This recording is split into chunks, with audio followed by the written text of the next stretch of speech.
Institute. So nice seeing you here physically, finally together in this auditorium. I'm very glad to be here for this celebration, because today is a big celebration of collaboration and generosity. My name is Marina Otero, and I'm the Director of Research here at the Institute, and I'm delighted to be moderating today's event. We are celebrating Constant, but also we are celebrating the way in which the work of Constant has been and continues to be so relevant, and I will say so urgent as well. And we will do it through the lens of the work of someone who has made it possible as well to have the work of Constant to be continuously being reinterpreted, who is Mark Wigley. This is possible through a collaboration between Kunstinstituut Melly. So thank you everyone in Melly, and especially Sophia and Vivian. Vivian will be here in a minute. And this week has been an amazing week also of different programs and collaboration. Yesterday at the Design Academy, also together with Melly and her New Institute, we had the fantastic lecture of Beatriz Colomina. And the students of Maillard and Pittswart have been also working with Mark. So yeah, we are extremely exhausted and happy. I think what I was meaning about the generosity is that Constant was an incredible mind and obviously artist, but has the potential to redefine his work and inhabit its work, the work that he developed. So it was not something static. He was able to be into it and reinterpret it once and question it as the time passed. And part of that generosity that comes to us today is also thanks to Mark Wigley and the work that he will present in a minute, but also the people like the Constant Foundation, who thanks to the work we are able to still access and interpret and talk about Constant in many different ways. In our case, we have been obsessed about Constant in our work about automation. In New Babylon, this idea of everyone is able to enjoy free time and dedicate their life to play. And it was because there was an army of robots or automated machines facilitating that free space. So that has been something that has been haunting the work we have been doing at the Institute, and in particular through the lens that Mark Wigley offered in the exhibition that happened at that time, Vite de Vid, now called Kunstinstituut Melly, that he curated and that was organized by Bartomeu Marí, who is also here today, and then was the director of Vite de Vid. So we are so lucky to have also, this place is going to explode, I think. So before I introduce Mark, I would like to first allow Vivian from Kunstinstituut Melly and also Kim from Fondation Constant to also share us some words. So please, Vivian, welcome.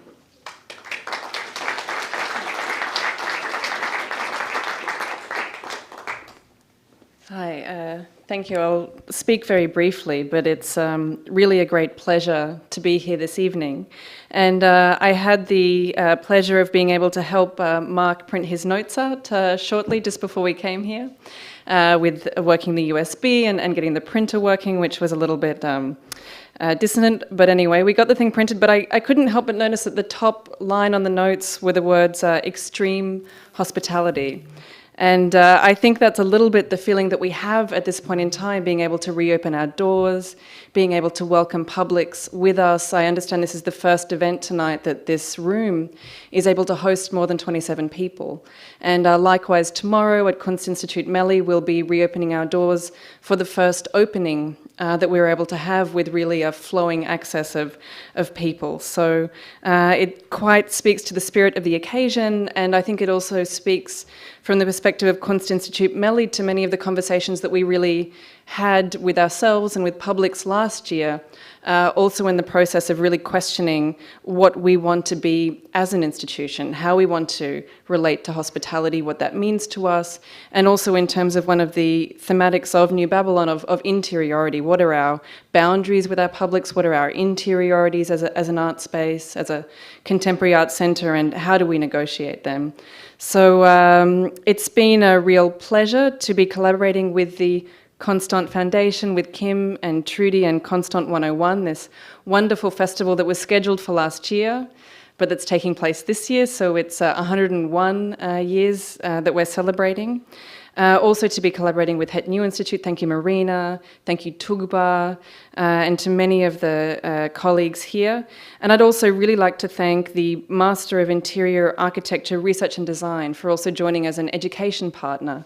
And education has really been a very thorough thread of Kunstinstituut Melly's work for a number of years now, and we're increasingly partnering all of our keynote lectures with education partnerships in order to really, invest in the impact of what it means to have such esteemed scholars honouring our presence. And a special thanks from Kunstinstituut Melly to Batamea Mari for coming back to us and blessing us with your presence. And we really look forward to hear from you towards the end of the program. So a final word is that we do have downstairs in our cantina space a vitrine of materials from our institutional archive, remembering this very important exhibition within our history. And so we encourage you to come and visit it and to see these materials and to join us perhaps tomorrow evening on the occasion of our openings. Thank you.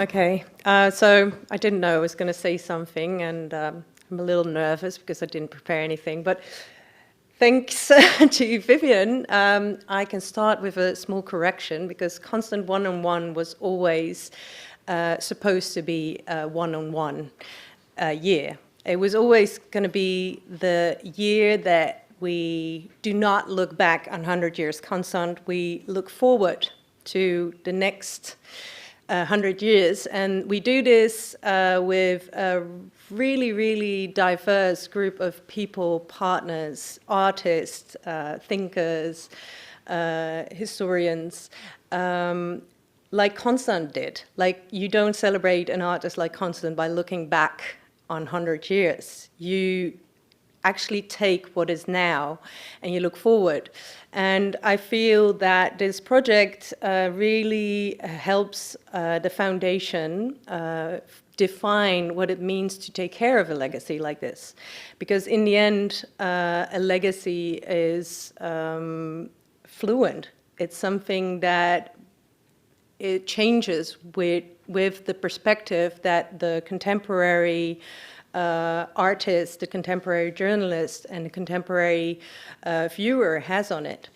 And since our world changes, we change with it, and our perspectives on this changed. I was really, really glad that I got a really nice colleague to help me do this project, Sipora Elder. She's been my support and partner in sort of finding that contemporary voice for this project. Because obviously, as a foundation, we have a lot of connections to people that find Constant interesting and find us because of that. But then we don't always reach the people that actually are the contemporary Constants, the people that are looking ahead and creating hope and new work. And sometimes they find us, but sometimes they don't. So we also really needed that person that had that contemporary network, which is Sipora, and she's been amazing in helping me find these partners that I wouldn't have found.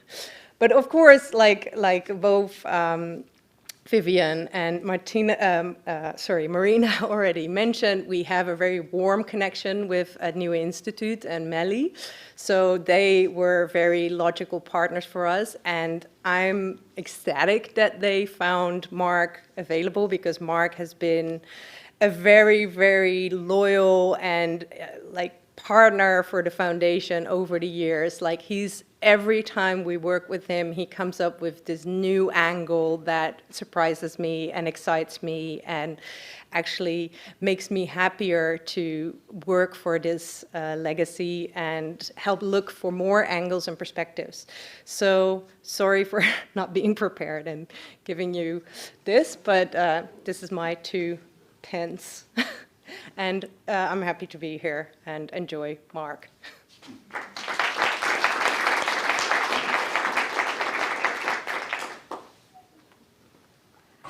Thank you, Vivian. Thank you, Kim.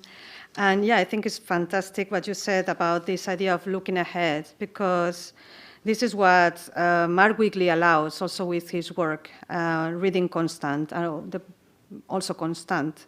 But I think for us was a really important moment when we came up with we discovered the work that Mark was doing. And obviously we knew about this exhibition. Everyone knew about this exhibition. It's one of the most important exhibitions that has happened, and it's always in the imaginary. But when we really sit down and read this catalog that is now sold out and is, a black market happening, so I encourage everyone who has a stake on this to republish it. So when we were reading it, we discovered how generous, and I was talking about this, generous the vision of Mark is, and how generous the ideas of Constant are, that allowed to keep on reflecting and open ideas. And I think this generosity that, for instance, Mark has in the way he works as a historian, a theorist, a professor, and as an emeritus dean, obviously when he was also dean, the possibility to open up new ways of looking at architecture and looking at the world and the reality around us instead of closing them. The possibility of thinking of new possibilities for architects as well, and even questioning who an architect is or what they do, because as Constant proved, according to Mark, is that in New Babylon, everyone became an architect. And that is at the same time challenging for the profession, but also quite liberating, I must say. At the New Institute, we have a small vitrine as well, pairing the one of Melly.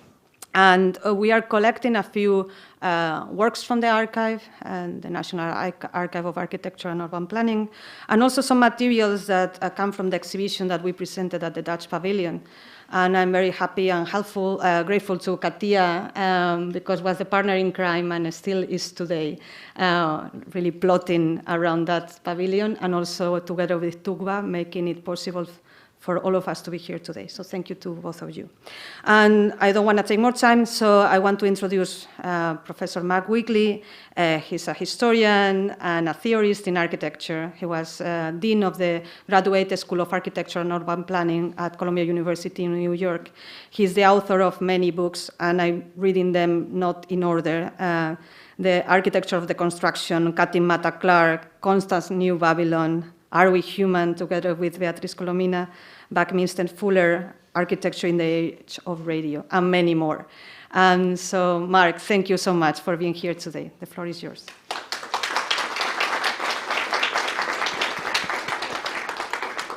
Yeah, there's a bit of pressure there, no?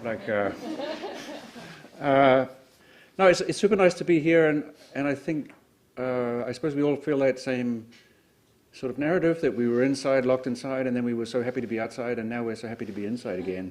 We're all like, yay, we can be inside again. So there is a sort of a strange way in which the whole planet has had to think the architecture of the everyday life, right? So I don't know how that might relate to what I'm going to say tonight, but it seems to me it would be boring what I'm going to say tonight if it doesn't connect to that narrative that has us so happy to be in this room. And those of you who know me, and it's surprising how many do in this room, I like this room a lot. But I also feel it's something confessional, like I come here to sort of say what I've been up to, and it seems to me it's a friendly but skeptical audience. So I'm going to give it a shot. Continuous Now, right? That's not my title, right? That was the one that's given to me. That's a bit of a threat, right? Because that's sort of like saying you have to explain why Constant is continuous now, which is it's very beautiful, I think. Continuous now, it's almost a contradiction in terms. Continuous means now's already gone, because it's continuous, right? So continuous now means like always continuous, always now. So it's a complement, of course. It's a description of modernity. It's like one of the classic ways of understanding modernity, the sense that everything is, even just as you take a breath, has changed. How could it be that a project that started in 1956, I would say, when the wire and plexi sculptures turn sideways and become spaces for a living, so not anymore something you look at from a distance or even from above, but something you live inside and around. So maybe with the gypsy camp model. 56 was the year I was born. So you're asking me to say how it is that this project is continuous now, this project that has the same age as me. So of course that's very important that I should say, yes, absolutely. It's just getting underway. It's just beginning, the new chapter, continuous now. So I had to try to give you a continuous now lecture about the continuous now sort of being that is constant. And also just to say continuous now means also repetition, right? It means a continuous now again. And maybe this idea of modernity, this idea that everything is changing, was itself repeated. So there is something interesting about the discourse about modernity that shouldn't a discourse about modernity be no longer a discourse about modernity the following day, right? The fact that the discourse about modernity is still a discourse about modernity means it's actually not as modern as it thought it is, or at least the idea of being modern starts to get very old very fast, and it gets very old very fast for the people who say it. So there's some contradiction there, or some kind of complex desire that I want to be different and the same at the same time. Anyway, that expression, I want to be different, means it's still me. It means somehow it's still me, but I'm changed, right? So it's kind of almost, you could almost say sort of a natural thought. But I just want to say whatever I say now about that exhibition of 25 years ago might be something similar to what was being said by Constant when it was in 1962, and one of the kind of versions of version of Stedelijk, as it was in 59 when maybe was the first really major exhibition of New Babylon. And in other words, already by 59, Constant had to sort of say that this project that was already born in 56 was continuous now, right?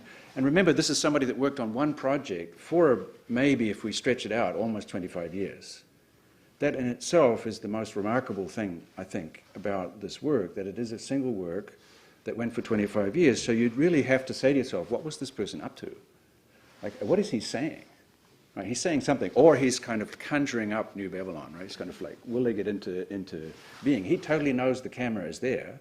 It's not an innocent photographer, it's really a photographer. So this is a very particular image of the artist, creator, little leather jacket and so on. I think it's about 1967. He's living in New Babylon. You see all the models are around him. So basically they stay with him. This is not the art market. This is not the making of something and then sending it out to be bought by a collector. This is like to continuously, almost like some kind of animal, make New Babylon as even the space that you yourself are living in, while he's giving endless exhibitions, lectures, publications, again and again and again and again and again and again about the same project, producing an unbelievable number of models, all of which are quite exquisite and seem fresh, seem continuous now. Right? I've never seen an architect who looked at a Constant model that was not jealous. Right? Not only wished that they had done it, but think that they could do it, and if they did exactly the same thing right now, it would look cool. By the way, if you don't have plexi in your models these days as an architect, then it's not architecture.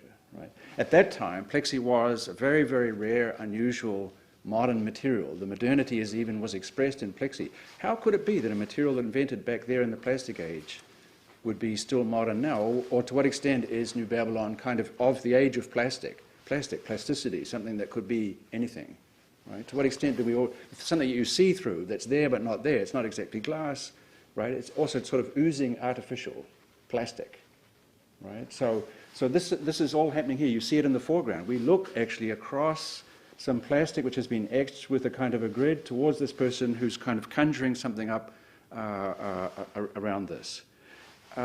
Why I have a fascination for it. I have never known how Bartomeu knew that I had a curiosity about this. I didn't make this exhibition. Bartomeu made this exhibition by asking me. That's what directors of institutions do. They trick you into realizing or thinking that you were in love with something that you didn't know you were in love with. You lectured about it. Doesn't mean you're in love with it, right? You're a teacher, so you do that. But somebody had the instinct that actually that was a moment for an exhibition about Constant, and that I would be interested to do it. I hate birthdays and all that, actually. I have difficulty with them, but I have to say it does strike me that I was the same age when talking to Constant about this project as he was when he made the project. So there was this sort of interesting dialogue between a younger person trying to imagine, when talking to an older person, how they felt or what they were trying to do when they were a younger person. And I think it was very, very precious time for me and a precious kind of relationship. I don't think that Constant knew anything more about New Babylon than I did. Even the thought, for example, that he would know more about this project than me would suggest that it's finished for him, right? That it's over, because he's already figured out what it is. Also, it would be sort of a tyranny of the artist to know what the work really means and somebody younger who sees it for the first time wouldn't know? Wouldn't it be the very nature of New Babylon that I would know more about it than he would, because I would be able to, in my mind, play with what it was operating? And wouldn't it be quite likely that he no longer cared, or no longer knew what it was? So it's not a kind of dialogue between somebody who doesn't know learning from somebody who does know. It's maybe learning from somebody who wants to know but doesn't know that they already know, talking to somebody that did know but now is kind of generous enough to consider the possibility that they no longer know, or that they could know about it by talking to somebody that doesn't know, right? And isn't that just pretty much how every conversation works, right? Or otherwise, consider this, why would you ever talk to anyone, right? If you sort of know what they're going to say in response to what you say, and by the way, if you knew what you were going to say, why would you say it? You say it and you kind of hear it on its way towards the other person, and sometimes with sort of embarrassment, and maybe they very quickly sort of send a signal back saying, it's not as bad as you thought it was in this area, but it's worse in that area. And you go like, okay, but that's not what I really meant, and then that's conversation, right? That also might be something like living together. You don't know exactly what you want. In saying something randomly almost about what you want, you could, in conversation with someone, or somebody who could listen, you would eventually discover something that you might want, or maybe you never wanted it, but now you really want it. So maybe desire is not something that's like lurking in you, waiting to be, as it were, expressed, but it's produced in this kind of dialogue. So when Constant says New Babylon will be driven by desire, designed by desire, that doesn't mean it's driven by something that's kind of lurking there, waiting to be let out of the unconscious. It might also mean, by the way, if what I'm saying to you is half true, that the unconscious is not inside you, but kind of hanging out there. Why not, by the way? If the unconscious is hidden and repressed, it doesn't have to hide inside your head. You can't see it anyway, right? So it's because it's unconscious, right? So maybe the unconscious is sort of like out there in front of you. By the way, that thought, that the unconscious is sort of out there in the city, that is the thought of the Situationist project, right? That's exactly the claim they made, that cities are actually kind of unconscious organisms out there. Like your deepest recesses of your unconscious are out there, lurking in the city, but covered and hidden by official rules, traffic lanes, systems, and regulations, and so on. So actually you need a new science of psychogeography to lift that unconscious out and make it into the new city. New Babylon is the lifting of the unconscious into visibility, right? So if you accept what I'm saying, that somehow desire is produced in social transaction, and it's produced, as it were, in the space between two non-knowing subjects, right? And that turns out to be actually the formation of a city. So a city would be actually organized and driven, formed. Desire would be not that which comes before an object, but would be that which is sort of generated in the space of the object. And that would be, in Constant's own words, an architecture. And basically why maybe Bartomeu knew that I have a kind of psychological itch or a psychological problem. Okay, it's going to be a different lecture now. Why it is by the way. Why did he know that I might be tempted to accept his trap of an offer to work on Constant? Is exactly because it's an architect, and I like all of those. I like Gordon Clark, Conrad Waxman, Cedric Price. I like all those people who take on the role of the architect and use it against the architecture, try to dissolve architecture. So there it is, an architecture. Gordon Clark calls himself an architect. Cedric Price calls himself anti-architect number one, and so on. They not only are anti-architects, they know it, right? But let's try to give, let's say, many kind of histories could be written and should be written about New Babylon, and particularly how it relates to the Situationist experiment in general. The claim I would like to make, which is the claim I'm repeating again, that I made 25 years ago, that it's not just a Situationist project, it's the Situationist project. It's what the Situationist project is. I'm not inventing that thought. That's exactly how Guy Debord, the leading kind of philosopher of that group, expressed it. He's the one that gave it the name, New Babylon. He's the one that insisted that it should be exhibited in Stedelijk, and so on and so on. But that doesn't mean that Guy Debord or Constant were, as it were, the engineers or even, let's say, the designers of that project. Much more likely candidate would be a 19-year-old. So maybe the age that I was when I met Constant was, we were already too old, to have that conversation. Really, the energy was coming from Ivan Chesklov, who as you see here, 1953, wrote a manifesto called Formulary for a New Urbanism, and he did so under a pseudonym of Gilles Ivan. This document was sort of a secret document in a way that was not published until the first issue of the International Situationist, the remarkable journal, which didn't come out until 1958. So if you want to think about the logic of New Babylon, you have to kind of follow this text that actually was a sort of a secret text and then came out in 58. But Constant, of course, as I said before, is connecting with the other people that will form the Situationist International. And important to know, he's a founding member. He's not like joining a group. He and a group of friends who became enemies and therefore loved each other even more, because having friends that are your enemies, your closest enemies, that's the name of the game. Right? To bring somebody really, really close and then, as they put it, excommunicate them. So always, every conversation had the possibility that somebody in the room would be excommunicated. You just didn't know who was going to do the excommunication and on what grounds. But it was all about being rigorous. You had the reasons for doing that. And because you could always be evicted from any meeting, you don't make any slippery, sly, uncarefully thought comments. Everybody's very, very precise.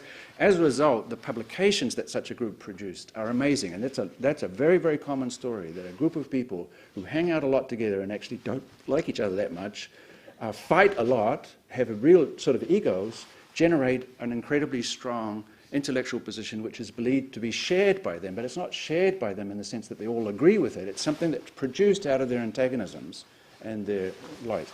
Constant is one of those very, very active, highly read, highly articulate intellectuals who's fighting about what would be the right way to remove the operations of an exploitative society. Ivan Chesklov is, with Guy Debord, doing the first so-called derives. A derive means essentially getting unbelievably drunk, sometimes mescaline, and drifting through cities at night, the assumption being that the unconscious of the city will become obvious to your body only if your brain is not repressing your body. So you need to be powerfully drunk, and you will just find yourself in the secret psychogeographic hubs of the city. Then you wake up incredibly hungover in the morning and you try to remember exactly where you've been, because where you've been is the secret place, the real city that lies hidden within that city. And they start to do maps of that. Again, some of the early maps are by Chesklov himself. You see this one already, in which he cannily overlaps different cities of the world onto different places. He's already making a kind of comment that even the unconscious of a city is not necessarily, as it were, belonging to that city, but could also be belonging, as it were, to another city. Maybe all of us have had that experience, that the cities that we find most fascinating also have these kind of pockets that seem to be, let's say, of another place. Like finding a great restaurant from one country in another country, it somehow even more intensifies the feeling. Also kind of gets rid of the idea that cities are singular, or that we who experience those cities are singular. So it's a super beautiful map that was never shown or exhibited, but it was prepared to be exhibited here on the left. It's one of these metagraphies. You see Gilles Ivan in the middle. It's meant to be shown in this very first exhibition of the work of that group. So what they're doing is they're getting drunk, drifting through cities, arguing about the inequities of a capitalist system, arguing against the family, against the state, against property, and producing new kind of visual documents. Eventually that will lead to another exhibition, the so-called first exhibition of psychogeography, but one of those fights that I was talking to you about between Guy Debord and Asker Jorn meant that, and here is the gang trying to, you can tell they don't like each other. You can just see it has all that force. But they're kind of redirecting their animosity to each other towards you. You see, they're kind of looking up like, oh, you think you can join us? No way. They look like a bunch of thugs. Like in England, these would be like football fans, right, of a certain moment, or in a certain kind of motorcycle, they would be mods. And of course they're watching a lot of movies, so they know what it is to look like a gangster, right? The intellectual gangster, sort of philosopher killer. What is in Constant's pocket? On one hand, the pipe, sort of thoughtful and so on, almost impossible to believe that he belongs to that pipe or the pipe belongs to him. But in his other, is there a gun in that pocket? I don't know. And would a gun be the right thing to have, or a pen, or a megaphone, or a speech, or a paintbrush? Okay, he was a painter, but clearly painting is a bourgeois art that can only reinforce the capitalist exploitative economy. So painting itself is a criminal act. The detached observation of a work of art on the wall of a gallery is a crime. Architecture is revolutionary precisely because it doesn't have that detachment. So they're rejecting painting. So if he has a paintbrush in his pocket, he's going to be excommunicated. Right? So he has to have something like an architectural diagram or a document, and they're producing such things. They are going around the city. This is what I mean by what they draw the following day. So this is in 1957. This is the same time, by the way, of this exhibition that should have happened, but there was a big fight, so it wasn't. By the way, and this is Asger Jorn, this is Ivan Chechklov, and this is a collaboration between Asger Jorn and Guy Debord. This is how they resolved their conflict, by together actually producing a shared document of what should have been in that original exhibition. I suppose you already see that it's New Babylon, right? It's a kind of urban formation in which there are only the hotspots. It's like if the Netherlands was only red light districts, right? We all know that red light districts are red light districts, and so that all that stuff stays in one spot and can be policed, right? It's all about like discipline and punish by having pleasure. You can have pleasure, but you have to have it there, right? Which is sort of how we treat children, right? There, and now, and not now, right? So what about a city in which there are only red spots? So it's a city post-discipline, post-regulation, post-limits. And of course, Constant is extraordinarily beautifully, and maybe this was considered to be somewhat of a crime within the situations, to produce work that was so attractive, so seductive, in a way working with the same kind of ideas. I think one of the most beautiful versions, a relatively late version of New Babylon, where maps of somewhat like Jules Ivan's map, mixing up neighborhoods from different cities and showing already the fact that all the machines will be underground doing the work, so the workers are liberated. There will only be play. If there's play, we don't have to be adults. We don't have to be repressed. We'll be children, inventing, seeing things, and so on. He's already producing this kind of map. New Babylon, as you know, is made up of these sectors, these very large neighborhoods, each of which very closely following the formula for a new urbanism of Chechklov. Each of them will involve, as Chechklov put it, endless drifting without homes, in which what one moves through are not spaces but atmospheres, which are precisely atmosphere, as you know. Atmosphere is that which starts when a building stops or when an object stops. The atmosphere of Earth is that layer of gas that we are living in. It's that which starts exactly where the planet stops, right?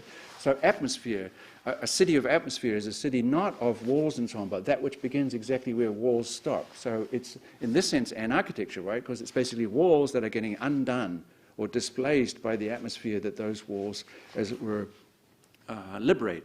And the walls are only there temporarily because the walls are driven by this negotiation about desire. The wall that you see for 1 minute can be gone in the next. Zooming in a little bit more, you get that feeling, right? High-speed communication on the ground, machines below, and a lot of computation required to kind of synthesize all the various desires to create this kind of space, right? Again, this is the kind of model that no architect wants to see, ever, right? And all of them, they're all annoyingly good, right? Consistently good. So this also a little bit of a mark of the New Babylon project is not only worked on for maybe up to 25 years, incredibly sharp in all the various media, and it's definitely a multimedia project, including especially slides like this that became part of the main, I would say the main way of presenting the project, which was in lectures where after talking for quite a while about the nightmare of capitalist society and the need to get out of it or beyond it or transgress it, then he would say, I give you now a kind of a taste of New Babylon, and would show a series of slides like this, very moody, with a soundtrack, a weird sort of soundtrack of a possible future, in which you couldn't possibly really figure out what's going on there.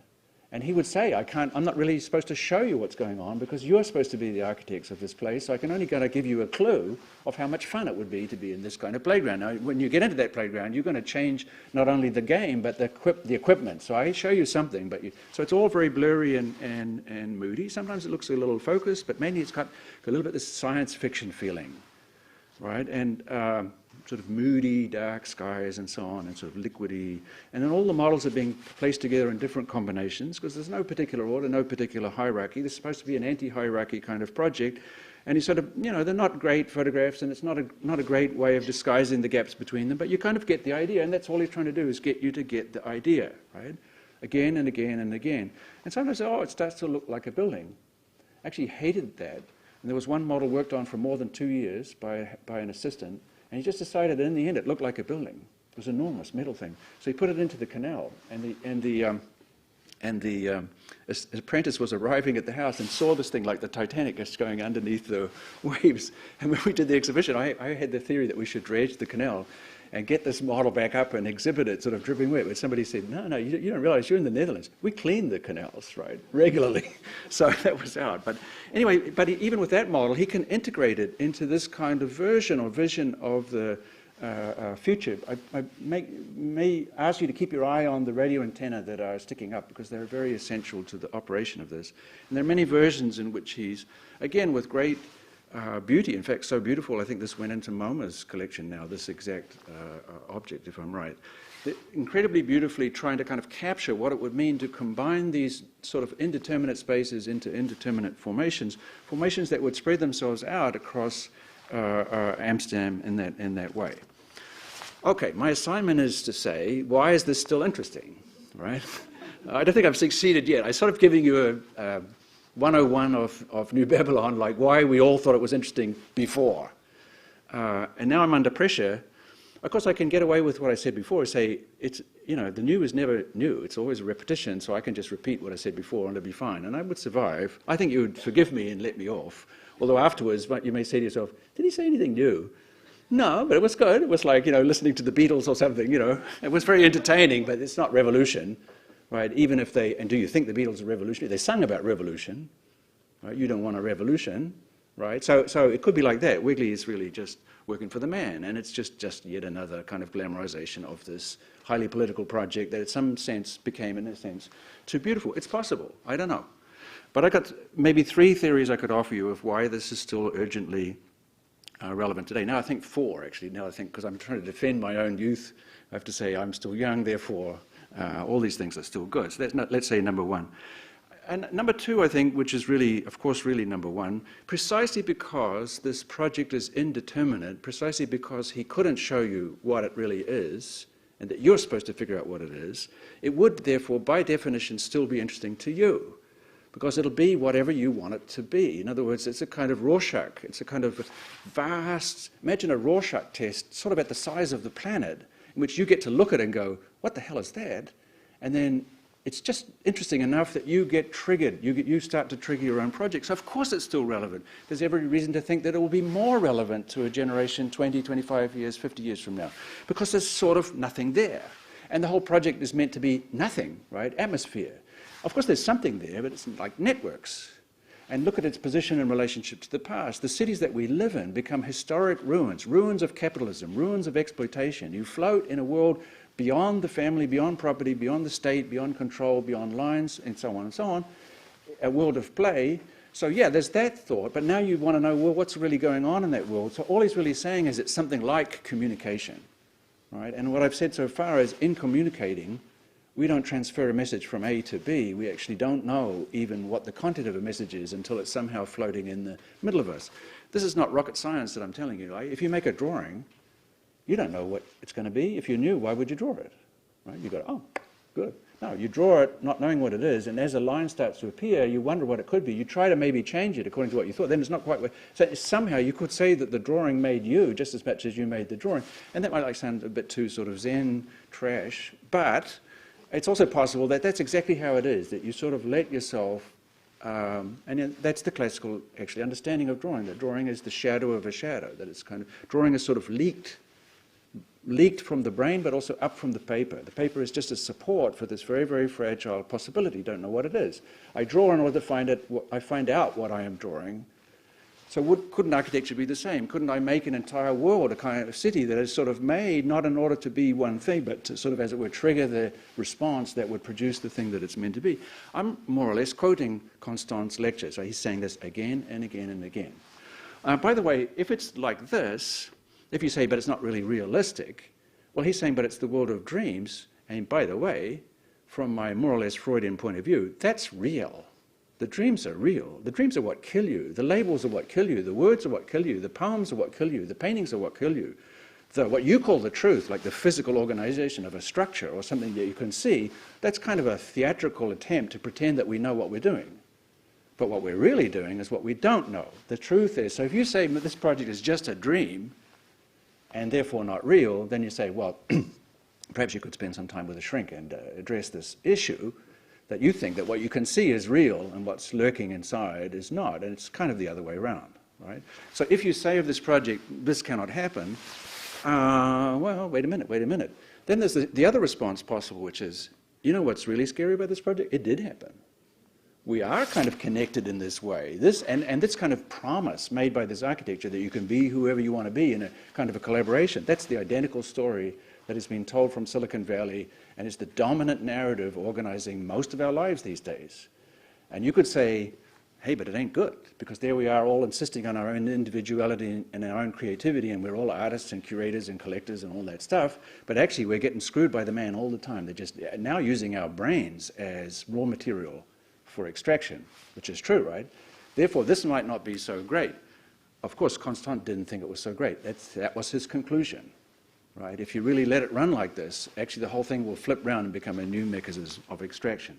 Okay, so reason number one is, that's still interesting because it's actually made by you, not by him, right? And in as much as he managed to make that possible, to have a generosity, in the words of Marina and Vivian, if you have a generosity, right, hospitality, if you offer it, you may get something quite extraordinary, and the invitation is, let's say, still open, right? It may need books and magazines and exhibitions in a way to kind of like, you know, somebody has to pour the wine so that the party will happen, right? So there may be, you maybe can identify some agents of the hospitality that are sort of avatars of the original promise, but actually the real transaction occurs when the party starts and when the people are there. And of course it would be my claim, as Vivian noted about my notes, which I didn't have when I started, so this is the first time I say the words, extreme hospitality. Like if you radicalize hospitality, what happens? Hospitality, you know, is welcoming the stranger. But it's more than that. It's not just saying, hello, come in. It's welcoming the strangeness of the stranger, which means the fact that you have no idea what's going to happen, nor does the person that you invite in. So it's a very, very complex exchange. In fact, if nothing happened, if there was no shock, no transgression, it's not clear that you would have invited in, made the invitation.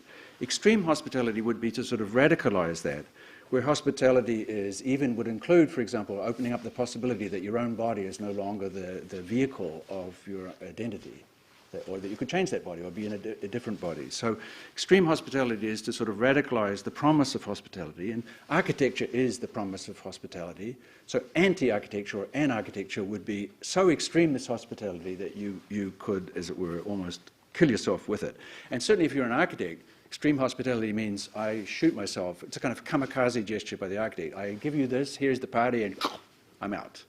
Right? Sort of undoing of yourself and of your association with lines, power, and detaching yourself from those lines so that those lines don't repress and allow people to use and transgress the lines in their own way. Okay, so that's reason number one. Reason number two is, just for you, so if this doesn't fly, not so many of you will know, but I think it's the case. One of the reasons that Constant's New Babylon is continuous now is that it was not new. I mean, not just in the sense of not that it was repeating something that came before, it's that it channeled a trajectory that is so strong that it could even be considered to be the dominant strategy for describing, for example, modern architecture.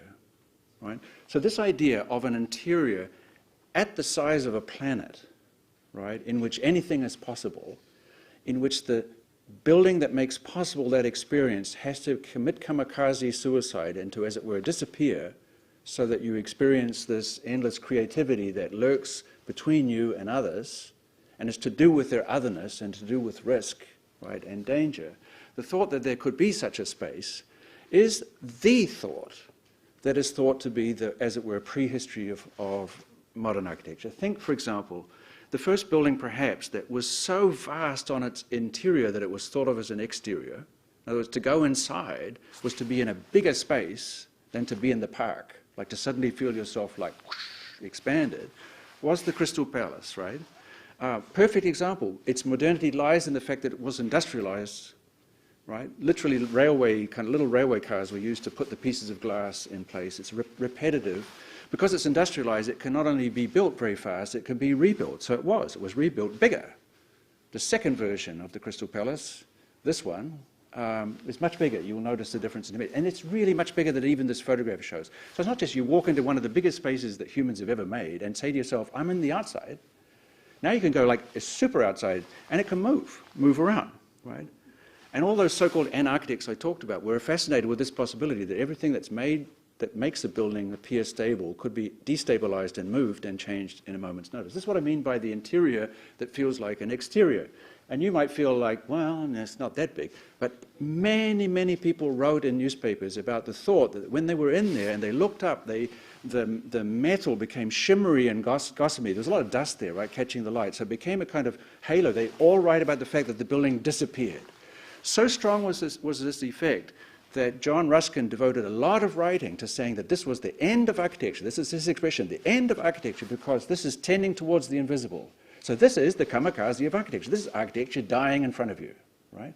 Gottfried Semper, who worked on some of the color of this building, also wrote about the tendency to invisible and the fact that as he put it, this building was made of invisible materials. So he said, absolutely, iron and glass should not be used in anything other than railway stations and so on. Right? So of course, what we would think of as the modernity of this building, the extraordinary modernity of this building, immediately architects were the kind of leading theorists. So you could argue that Ruskin on one side and Semper on the other are probably the two most dominant and brilliant writers of the time, are seeing this as the death of architecture. And notice, of course, that what it really is a winter garden for trees. And it's made by Paxton, whose expertise was a greenhouse. And you know, the whole point of a greenhouse is to make an environment for the stranger, in this case, the strange plant that comes from another place. It's a radical reconstruction, the construction of an artificial environment that allows a kind of what would be thought of as an alien species to operate. Now, of course, you can also say it's the perfect demonstration of colonial control. You bring from the colonies a plant that wouldn't survive otherwise and make it pretend that it likes English weather, which no one does. Right? Not even the English. So it's a kind of like discipline and punish, in which case it's the plants. And of course, the great exhibition of 1851, every product of the world came there. This is consistent with the idea that I go inside and the inside is bigger than the outside, because actually the whole world is in there. You can see more of the world inside this non-building than you could outside in any building. But think a little bit about the trees. This is how it looked just before they moved it. So the tree is still there, right, still left there, but you see this kind of gossamer almost never there. We're only looking at one sort of section of the building. When they moved it, what moved in were the trees. It's a glass house, right? This is what it was. It's the biggest glass house in the world. It's the biggest building in the world. It's the biggest non-building in the world. It was very influenced by the Winter Garden of 1845 in Paris that you see here, which again was exactly that. There were plants from everywhere in the world except Europe.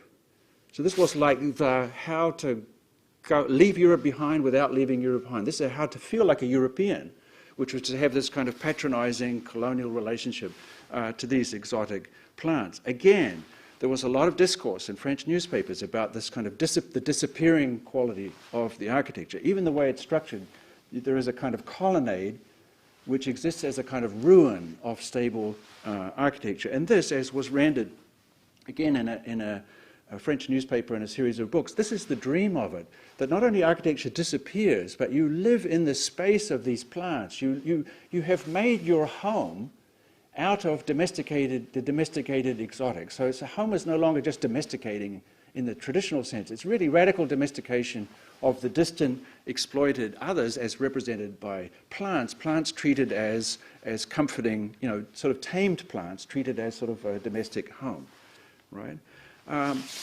Another, of course, the Gallery of Machines, Paris, 1881. Now it's not plants, but machines. But the attitude is the same. The machines are this new alien species, this new vision of the future that need to be, in a certain sense, domesticated, and are domesticated by, again, a kind of a architecture. I think it's difficult for us to appreciate the radicality of this space, and also because the photographs, as with the Crystal Palace, are not taken from below, but sort of a little bit up in the air. So we actually have a little bit ourselves a patronizing glance, but maybe you get a feeling from this kind of landscape. It was amazing. You still don't figure out how big this is. Maybe this gives you a sense. Humans are these little insignificant dots. They're like rivets that fell out of the ironwork, right? So insignificant are they in comparison to the machines that can only occupy the lower layer. The only claim the human can say is something like, I made this, which controls that.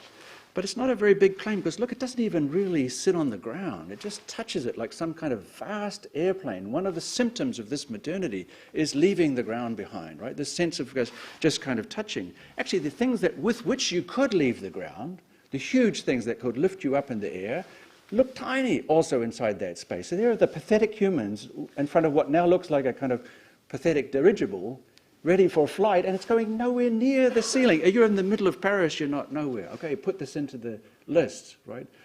These projects, Crystal Palace, Gallery of Machines, these are the main projects that Siegfried Giddin will use to argue that modern architecture, the materials of modern architecture are air and light. It's not made of steel and glass, but it's made of what happens when those things disappear, right? And that, of course, is his main argument in the single most authoritative and influential narrative about the trajectory of modern architecture. So he can actually point to a building made of concrete block and plastered over and say it's not there, it's made of air, it's made of interpenetration. This discourse about interpenetration, not so different from Constant's discourse about overlapping atmospheres, where atmosphere is the real stuff of the building. Okay, 1950 to 54, Conrad Waxman's enormous, again, look at the tiny humans. That plane you see there is the biggest plane, still to this day, the biggest wingspan of any bomber in history. What is its purpose? To be able to fly anywhere in the world and drop a nuclear bomb. Right? So this is the single most devastating device ever produced, and it looks nothing compared to the building, and the humans look even more pathetic. They're basically sitting there going like, what have we done? Or, is this an alien creature that has come? Is this thing an airplane? By the way, this thing that can be reorganized and restructured again and again and again. It's the same fantasy. In other words, inside Conrad Waxman, you have this dream. You have this dream of a lightweight structure that can be changed at will and can create new kinds of space and new kinds of connectivity. Once again, you get incredible emphasis on the role of the computer and the role of a network society, and the idea that architecture will disappear and, as Waxman put it, be replaced by systems of screens that you will manipulate. There will be information screens, screens that bring you privacy if you need it, or openness if you need it. More or less, New Babylon 101. This project is an intricate weave. It's a kind of a fabric, and it produces a building that is as vast as it needs to be. And this is published everywhere in the world in 1954, and one of the most successful propaganda campaigns for a project ever. In a certain sense, Waxman celebrated the fact that the US Air Force was not going to be building it by pretending that it was going to be built in every major architectural magazine in the world. I'm not saying Constant reads those and then moves forward. I'm saying something more radical. He doesn't have to read it, because Waxman is channeling this kind of project where industrialization meets communication, meets invisibility, meets new kinds of organization. Not by accident, Waxman is the kind of pioneer of the idea that everything is produced by some kind of transactional discourse between very, very complex organizations of people, that the structure of relationships between people is more important than the structure of the relationship between space. Again, I invite you to look at Constant's drawings of those images that I told you were so indeterminate. Because they're not indeterminately drawn, they're unbelievably precisely drawn. Again, same as with Waxman, many more lines than were necessary. The military don't care about that, right? This is a kind of an artwork, right? A kind of Mandela. So this huge model is being produced very, very, very precisely to produce this kind of cloud effect, not by chance. This project, always seen as a cloud, floating in the air, not by chance off the ground, right? Not by chance the space inside the frame is bigger than the space below it, and then you get this kind of feeling, right? So now we're going into that same model. So our ability to get lost in this model, which is exactly what the situationists desired. That Le Corbusier is public enemy number one because he took away your number one human right, which is to get lost. Getting back to the red light zone. And there you get this murky, so this murky atmosphere is not produced out of kind of casual. This is a very, very precisely engineered and drawn kind of image. And it's drawn, I would say, not by Constant, but by a kind of sequence of thinkers about the possibilities of the implications of industrialization and communication. He's participating in a trajectory, and we have this is why it is like point number two. There's no reason to think this trajectory is in any way kind of weakened. And I think for most of us, the idea that architecture could be built of air and light, as Gideon said so romantically, it remains a kind of dream. And by the way, if I take younger architects of today, or not so young architects pretending to be young architects, and very, very young architects pretending to be a little bit older than they are, if I take all of them and I say, I just want to look for the ones who seem to be saying the future of architecture is to be perfectly constructed out of air and light and communication and information, they wouldn't fit in the archives of this museum. It's like half, right? So it's not just, it's like the narrative is what I'm trying to say ad nauseum. So again, I invite you to look at these simultaneously unbelievably precise and unbelievably, let's say, architectural in the classical sense of clearly defined shape and form. We look closely and we realize that this very precision gets us lost. By the way, we wouldn't feel lost if there wasn't that precision. If you think about it, you're going to get lost when you thought you should know where you are. You're not lost when you don't think you know where you are, right? It can even be drawn like an architect, and this is a painter, and only a painter can really pretend to be an architect. Architects have to always pretend to be an architect, but they can't pretend as well as somebody who's not an architect, right? To perform the role of the architect and perform it in the drawings and produce drawings like this, which I love this drawing because it seems so precise and even mathematical and even calculation. You tell me what's going on here, right? It makes no sense, actually, but it looks like it's sort of saying, I make sense, I'm figuring it all out, and there's the diagrams, and there's even dimensions and so on, but tell me what's going on. Actually, everything seems to be sitting on that line, right, and the ground has become a dotted line. So it's interesting when you live in a world in which the ground is dotted and the architecture is solid, right? It's very, very interesting. Another way to do an architecture, right? Another way to make an architecture that's not there, a kind of suicidal architecture, is to make it out of dotted lines. And that's what Cedric Price did. He's the genius of the dotted line, with which you catch, by the way, every second fish. Right? It's this sort of logic, right? It's a line, but it's not a line. It's perforated. And this is the very first drawing of New Babylon. Right? Again, lines, lines, lines, but the effect is kind of dissolving lines, which then becomes 3D in the model and continues to be drawn and drawn and drawn. But of course, it's a diagram of kind of electric circuits, of communication, of systems, but systems which you move. And of course, if you move through systems of communication, then you are yourself a kind of a signal. So it's also social life considered as communication networks. Endless theorists during that period of this project are considering this possibility, right, that we are not just extended intravenously by information, that our brain is, as it were, outside our body rather than inside our body, which is true, at least has been true since the end of the 19th century, when we became insects, as I've tried to argue in this very room. Right? If it's the case that our brain is out there in our interconnectivity with others, often through wires and wireless systems, then it would seem like lots of people are thinking this way. It was thought this way already, for example, here, the thought of a kind of radio network that would be a world network, right? A world project, right on the cusp.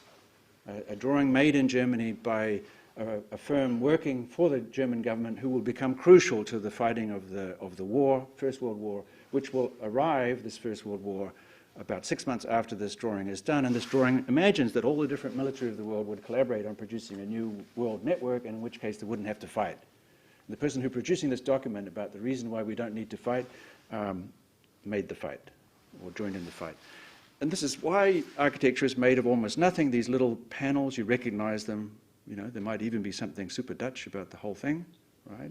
Sort of thin panels floating in space, defining space that wasn't there before they were there. If you ask, is that line across the middle of the ground, or is it just a kind of a wire on which everything is hung? Surely the ground is a little bit the enemy of such a project, sort of pinning things down or giving a sense of up and down hierarchy and so on. Wouldn't it be the enemy, as it was for all of modern architecture? Wouldn't life be a sort of a whirl made possible, a kind of flow made possible by these panels which are always moving, always shifting, so you would always shift? And humans couldn't be represented there because surely the human would redesign whatever it is that is the human, or to say it the other way around, this is the drawing of the human. Like if you really want to know what humans are, there it is. It's that kind of interaction. But they do start to appear when Constant realizes it's going to be hell in this project. And actually life in New Babylon would be exactly the same as life after the war. Right? His paintings of the horror of war have these twisted frameworks in them which are the destruction of architecture. These images so strong, I think, and so important that architecture or the ruins of architecture are there. And it's so interesting that the ruins of architecture from war are exactly the same as the promise of a new utopian life after war. Right? So again and again and again, death and destruction in association with these sort of scaffolding, which becomes the very basis, of course, of New Babylon, which starts off with radio. Okay, reason number 3, and then we're done. But I have to remember what reason number 3 is. Oh, yeah. Okay, so let's finish, if you will forgive me, with what I might call Interior 101. Right? I said we're all happy to be back in the interior after being inside, feeling bad, going outside, feeling better. Now we're pretending to be so happy to be inside. But I noticed that I could say a couple of things here which would have you all scared. Right? I could declare the result of some test that I've just done, and you're no longer feeling the same way. So notice that the comfort with which you feel to be in this room requires you to have established a certain kind of contractual relationship with everybody else that's here. So the comfort is provided not by Petra's beautiful curtain, right, but by whatever deal you think we've sorted out amongst ourselves about the risk that we pose to each other, the risk which would allow us to be hospitable to each other, where you sit here and pretend to listen to me, but hopefully you don't really listen, you're more like thinking where things are going. Right, and things are going badly as far as Constant's concerned because we're all going to kill each other. So humans start to arrive in Constant's project, but something else you notice, the project was always so empty. It's not just that humans are not there, the animals are not there, the birds are not there, the machines are not there, the technology is there. Actually, all sorts of things that would seem to be kind of crucial for thinking through the possibility of new ways of living together are kind of missing. So even when the humans arrive in order to die, it's not by chance that the technology and the wires also arrive to become part of the kind of killing scene. And it would seem even that those wires are somehow doing the killing or something. So there is a kind of a thought that when everything comes back, but you do have to ask yourself, where are the birds and the fish and the trees? What happened to the plants, by the way? If this whole thing is coming from the domestication of plants, what happened to plants in New Babylon? Like, you know, wouldn't plants have a great time after we've killed each other off in this kind of world? Okay, Interior 101. Interior obviously implies exterior, right? Actually, you can't have an interior without an exterior. No interior without exterior. Actually, the exterior is part of the interior as long as of an interior, as long as it's the exterior of this room, for example. The exterior of this room is part of this room. It's not outside this room. In as much as it's the exterior of this room, it's part of this room, part of the way we think and experience the room. Neither exists before the other, right? I'm not saying anything here that you don't already know, right? The line between the inside and the outside is always a kind of a fold, right? The line between inside and outside is actually a kind of a stitching together of these two things that are actually, in a way, the same thing that wasn't there before the wall was there. So if you're an architect and you're going to target lines and you're going to try to undo the logic of lines, actually trying to undo something that was already totally weird, right? So the third point is something like, this in architecture sounds radical and sounds transgressive, but it might also be implied in the everyday idea of the architect as somebody that draws lines.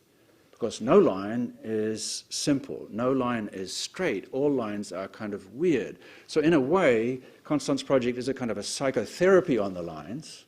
And the reason I think that people stopped looking at Constant's work for so long, before, for example, the exhibition and so on, was, you know, humans love to watch their own destruction. People spend billions of dollars to watch the planet being destroyed and humans being destroyed and people being killed. We love that, but we just don't want it to happen for us.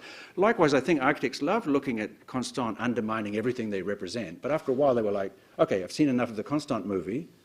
And now, I think it was basically more of a TV show. I think if you think of the Constant New Babylon as a sort of a TV show, you have a better way of understanding his role and the work. Now, you can get sick of watching the Constant TV show because actually you really want to be an architect. And how long do I want to watch movies of architects dying? Most of my friends are architects, so it's not so bad to see them die in that sort of way. But in the end, we want to be architects, right? So we're going to stop watching. So there was a kind of, and basically all of the radicals of the 60s, they were not watched, suddenly after dominating everybody's imagination. With all of their extraordinary visions, there was this incredible attempt to rebuild the discipline as a discipline and all sorts of kind of loving of walls and details and all that sort of stuff, and a very active forgetting. But what if Constant was just a sort of a therapist of the desire to make that stability and to make those lines, and that one of the reasons Constant is continuous now is that he's tapping into this sort of strangeness of every line, just like, for example, the line that defines the inside and the outside of our body. This is why I thought maybe sort of Interior 101. I have an inside. I don't want to know about it, by the way. It's not something I want to have information about. But I make myself, by taking the outside, bringing it in, taking something from it, then ejecting stuff that I don't like. So I start making a distinction between what's in and what's out. I decide what I keep and I decide what I leave. Maybe between this hole and another hole, you can decide whether that's inside my body or outside the body. It could be the part of the outside world that goes through my inside, and then the membranes through which I then extract, that would be the actual beginning. So this idea of the body defined by this skin is actually a sort of a surrogate or an avatar or hiding something we don't want to know. You don't want to smell the inside of my body. I don't want to smell it. It is everything that architects work against. It's sort of liquidity and smells and so on, right? But I make the line as a kind of a cover for the fact that the way inside and outside really work is through this kind of fluidity and plasticity. So it could again be Constant, this is the last of the reasons, it could be Constant continuous now because helping us to understand how strange our own bodies are and therefore how strange architecture might be. So think of breathing, it's a good idea. Well, until recently, it's been a very good idea. Turning your outside into your inside, an outside that was only an outside when you took it in that moment of taking it in, and maybe doing so unconsciously. But there's another thing. We have to keep going with Interior 101, maybe Interior 101.5, because my exterior might be your interior. Right? I look out the window, that's my exterior. I see a homeless person for whom that is the interior, and I'm the exterior, the place not accessible, right? So in this world of the inside-outside, it could always be that every exterior is the interior for something else, and the interior might be the exterior. And anyway, why do I say my? Like, what kind of ownership is this? Like, my interior? I tell you, if the bacteria in me were to have a say, they'd say, this is just nothing, it's just a vehicle. We're the action. This thing doesn't survive without us. We're the real society. By the way, look at us. We're more complex than any city. And by the way, without us, no cities. Right? So when I say my interior, hey, wait a minute. That's why I'm interested in where are the fish and the birds and the trees and so on, and the machines and the protocols. So many, many species inhabit us and produce us. This means, by the way, that interiors are always, or maybe always, bigger than exteriors. Right? This is 101.7. So the idea of an endlessly changing world made of atmospheres made by desire is definitely a world after line. So he's really targeting the line. It's a world that begins exactly where the line ends. Like, not just in the sense of atmosphere is that which is just next to the line. There would be another kind of atmosphere is when the line is gone. Right? What happens next? That's the position that we're in, I think, when we look at this project now. We're looking at the moment in which the line, as it were, killed itself.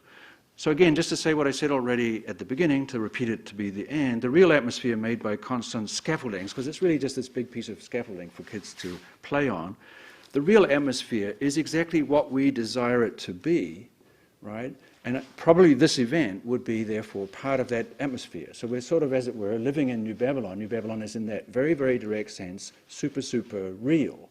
And the generosity of Constant was to somehow just sort of dangle the project in front of us in such a way that it was just sufficiently plausible enough that we could choose to occupy it, and in occupying it, we realized it. And therefore, it's not like there was this project that is as old as me, which is too old, probably, but it's this thing that hasn't happened yet. It's always the thing that happens next. And I think Constant, in a way, sort of channeled this thought about modernity, and that thought about modernity which became, as I've tried to argue, the central kind of rationalization, dreamlike as it is, of modern architecture never went away. Like, I think it's if anything, more sharply focused now. So the discourse that you can find in the middle of the 18th century is very, very precisely echoed at the end of the, the middle of the 19th century, is echoed at the end of the 19th century, is really radicalized and very clear in the 20s. It goes through the 50s and so on. I don't think it's stopped. Maybe that's because I lost the ability to see something different, but I think we're still living the same dream. So constant, continuous now.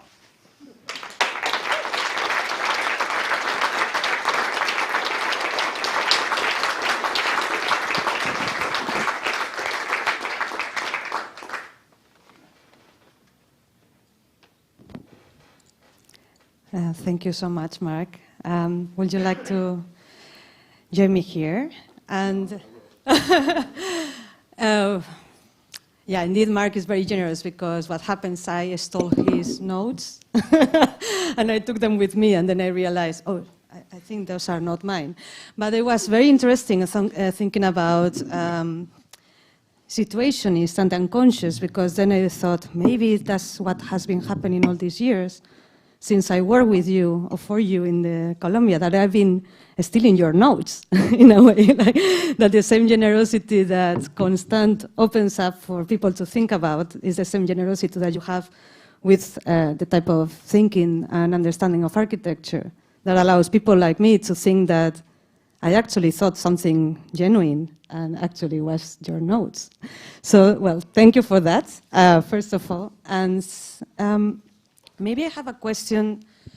Okay, let's see if I can make it a question that is not these long, long questions that then I will run lost track. But if I understand correctly, something interesting about New Babylon is somehow a promise of a non-Cartesian architecture.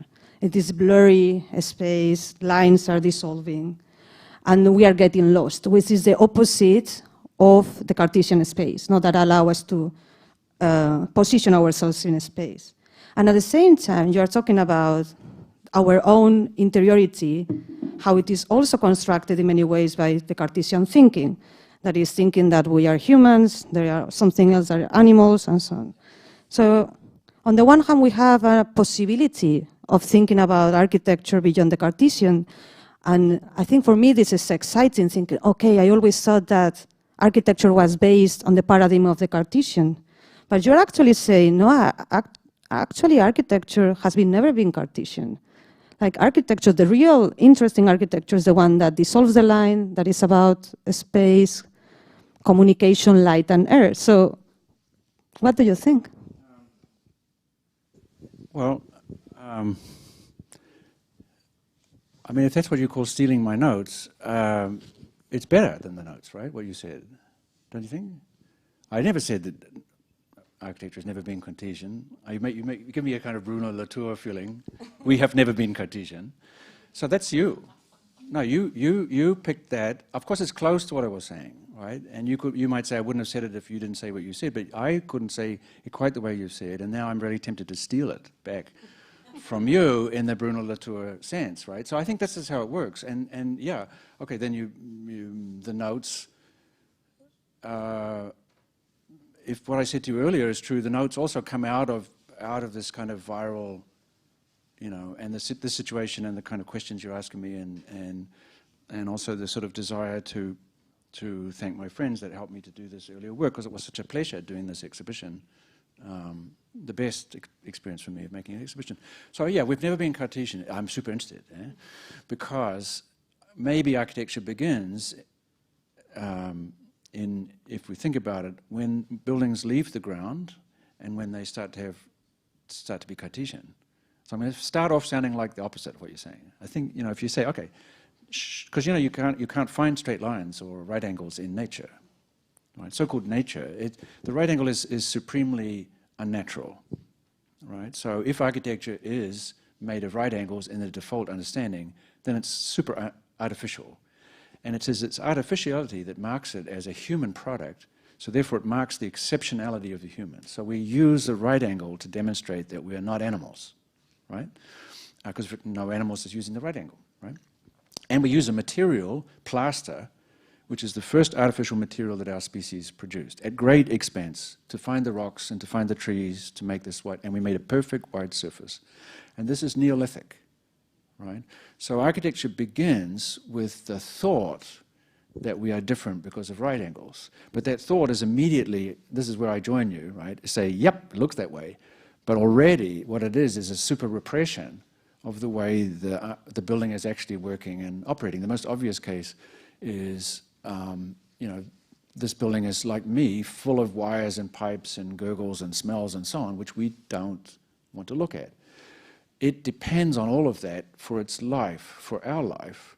So the part of the building we depend upon is the part we don't talk about. So in a way, you could say this building pretends to be well organized or straight, but its straightness is dependent on, think of a pipe or a wire. It can only work if it violates the division between rooms. It has to sneak around. So actually, what makes the right angles possible is the non-right. Right? So then I'm just repeating what you say, but if you say, we have never been Cartesian, I just would add to it, yeah, we've never been Cartesian, but we've never not pretended that we were Cartesian, right? And I think it's like this, something like this. And the fetish for the right angle and the fetish for the white plaster and the smoothness of that white plaster never left the discipline. And here we're talking across many religions and many different traditions and technologies and so on, and it's extraordinary, really. Anyway, long answer, but I prefer it the way you said it. We've never been Cartesian, which of course, Descartes was a historical figure, right? Why wouldn't we have the thought that? But I was thinking, okay, if we never had been Cartesian, maybe we were never human. And then I was thinking, when you were mentioning that in New Babylon at the end, it's some sort of emptiness. It's only architecture, or what is that? Because we see bodies, but are like stains of painting. We don't know exactly. We don't know if it's a human body. Sometimes they are wired. Sometimes are asterisks. So who is actually inhabiting that? It could be that it's also that this architecture that we don't know if it's interior or exterior is a Cartesian pretending not to be, and for whom is, or who is that inhabiting? Who is inhabiting the space? Yeah, I don't know. Of course, you raised the question that Beatrice and I were trying to ask in Istanbul: are we human? And the answer is, good question. Like let's think about that. But Beatrice and I share an interest in those bacteria. You see, as a way of trying to say, even if you did think you're a human, that ain't going to give you any peace, because it turns out the human is not human. And in a way, Constant's argument was, New Babylon will fail because humans are inhuman, systematically. There's nothing more inhuman than the human. So actually what we want is a kind of new creature, which might need a new body and so on. What you raise is the interesting thing. Like classically, and I never thought, again, to learn from you, I never thought the image quite that way. What you make me think is, why do I assume that those blotches are traces of the human or even images of the human? As I tried to argue, for example, the real human would be the sort of vortexes of movement.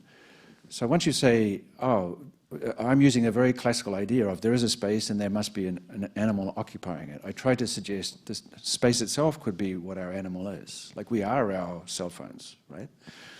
But then as you made the question that way, I thought, oh yeah, it could also be that the human is, as it were, leaking out of the walls that it was always in. I love this art of Paul Tech, where you see, again, what looks like Cartesian sort of structures, but when he takes a slice through them, they're fleshy. So imagine you take a slice through a building, and it's exactly like taking a slice through an animal.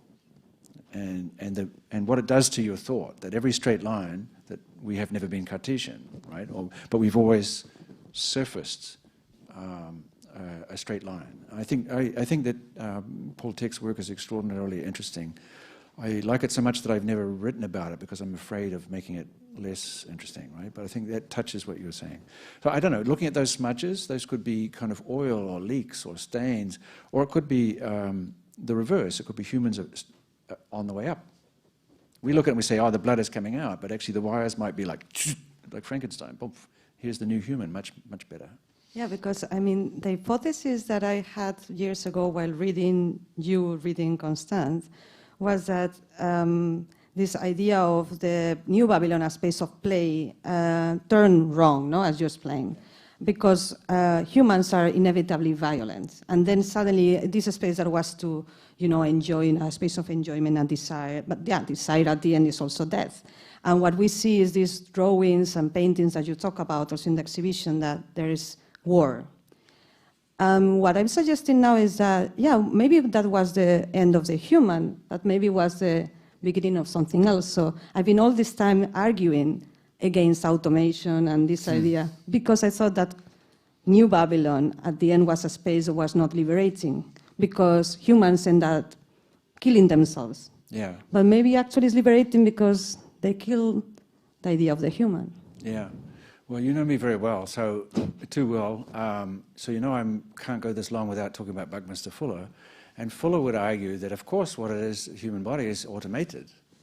That's his insist. It's automated. It's so automated that you're unaware of most of its operations. So he spends his very first book of 1938.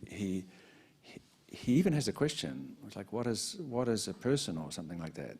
And the whole chapter is just basically showing that everything in the body is a mechanism, an automated mechanism. So it's not quite responding to you yet, but it's the beginning of it, right? So what we have thought of as human is a machine, an extraordinary machine. So extraordinary, it was thought that there must be some sort of God that designed it.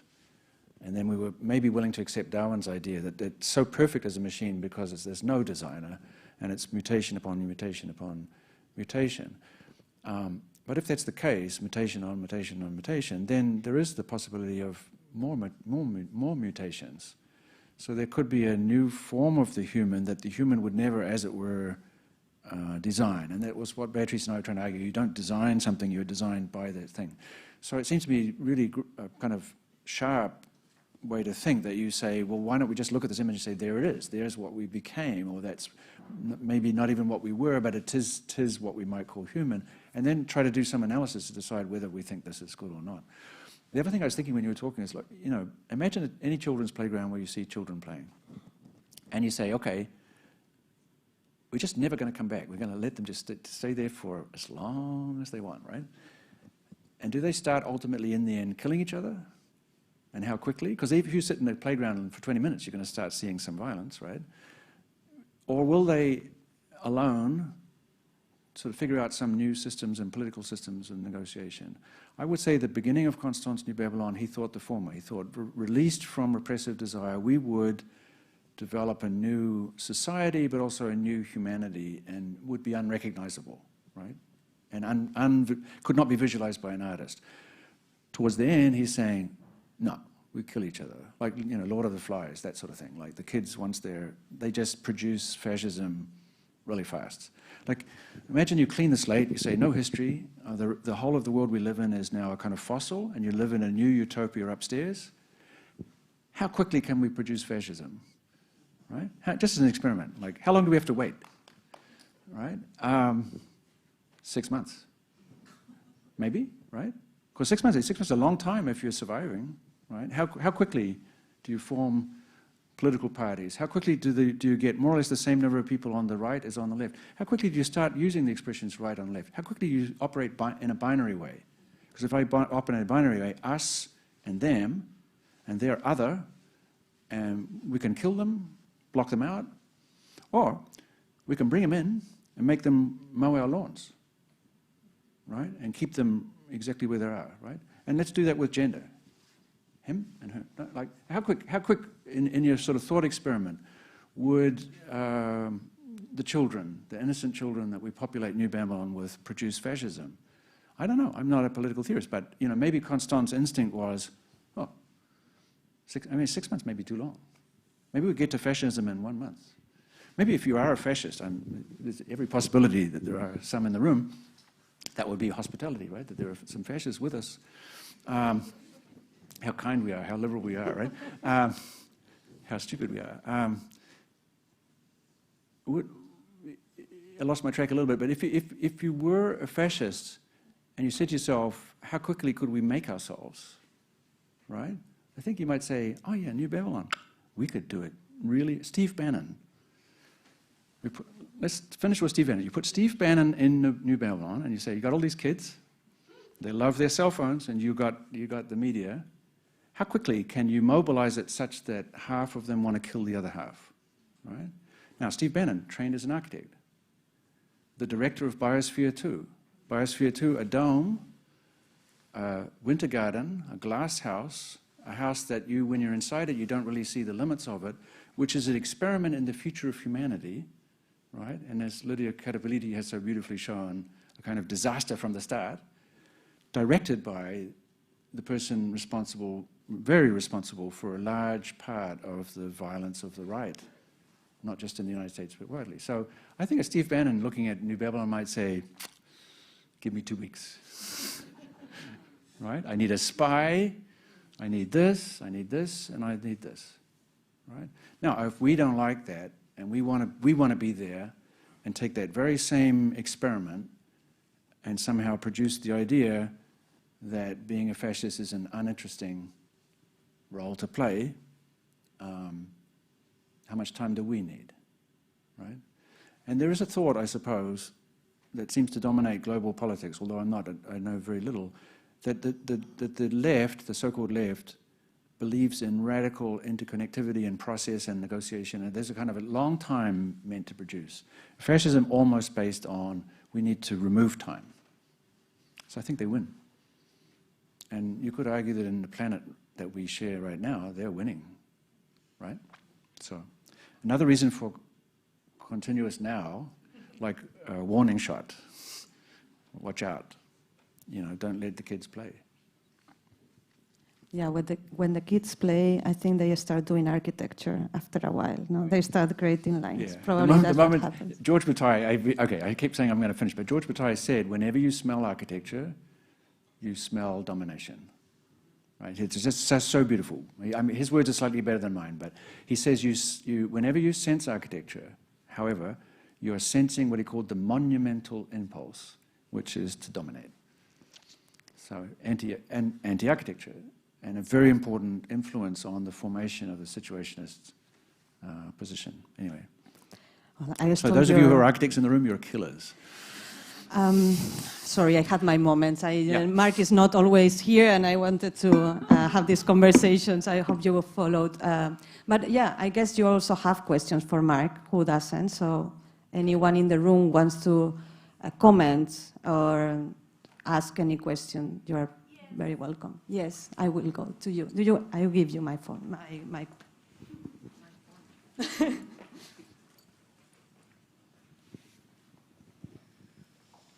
Okay.